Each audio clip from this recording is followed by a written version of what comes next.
সাহেব এখন আমার এক নম্বর শত্রু। ও আমার কাছ থেকে সবকিছু ছিনিয়ে নেওয়ার লেগা ইচ্ছা করে আমার জেল পাঠাইছে। তুমি এক কাম করো, তুমি ইলেকশন করো। কি ঘটনা ঘটতে চলেছে সাহেব নামে গোলাম 25 নম্বর পর্বটিতে? এই পর্বটি কবে এবং কোন চ্যানেলে আসতে চলেছে, এই সব কিছু মিলিয়ে আজকের আমাদের এই ভিডিও। তাই আমাদের এই ভিডিওটা একটু মিস করবেন না। হ্যালো দর্শকবৃন্দ, কি অবস্থা সব? আশা করছি সবাই অনেক অনেক ভালো আছেন। তো চলুন ভিডিওতে ফেরা যাক। বর্তমান সময়ে ইউটিউবে ট্রেন্ডিং কাঁপানো নাটক সাহেব নামে গোলাম। ইতিমধ্যে সাহেব নামে গোলাম নাটকটির 25টি পর্ব রিলিজ হয়েছে। অনেক ধামাকা ও রোমাঞ্চকর এই পর্বগুলো যারা মিস করেছেন তারা এই পর্বগুলো দেখে নিতে পারেন ঈগল ইসলামিক নাটক ইউটিউব চ্যানেল থেকে।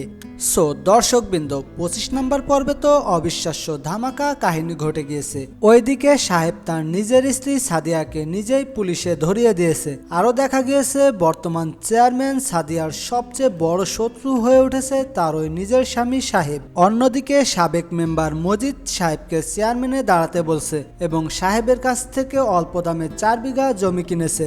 সাহেব কি এই জমি বিক্রির টাকা নিয়ে পালিয়ে যাবে নাকি কোনো ভালো কাজে লাগাবে?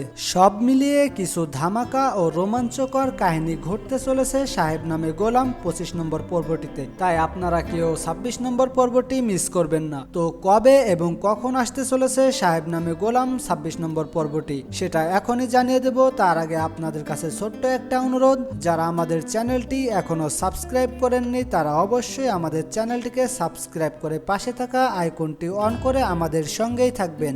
সো দর্শকবৃন্দ, আগামী শুক্রবার বিকাল 3টায় এই পর্বটি মুক্তি দেওয়া হবে। এই পর্বটি আপনারা দেখতে পারবেন শুধুমাত্র ঈগল ইসলামিক নাটক ইউটিউব চ্যানেলে। তো আপনারা কে কে এই নাটকটি দেখার জন্য অপেক্ষায় আছেন তারা কমেন্ট করে জানিয়ে দিন। সো ভিউয়ার্স, এই ছিল আজকের আমাদের ভিডিও। আমাদের ভিডিওটি আপনার কাছে কেমন লেগেছে তা আমাদের কমেন্ট বক্সে কমেন্ট করে জানিয়ে দিন। আবারও আপনাদের সঙ্গে দেখা হবে নতুন কোনো গল্প নিয়ে নতুন কোনো ভিডিওতে। সে পর্যন্ত ভালো থাকুন, সুস্থ থাকুন, খোদা হাফেজ।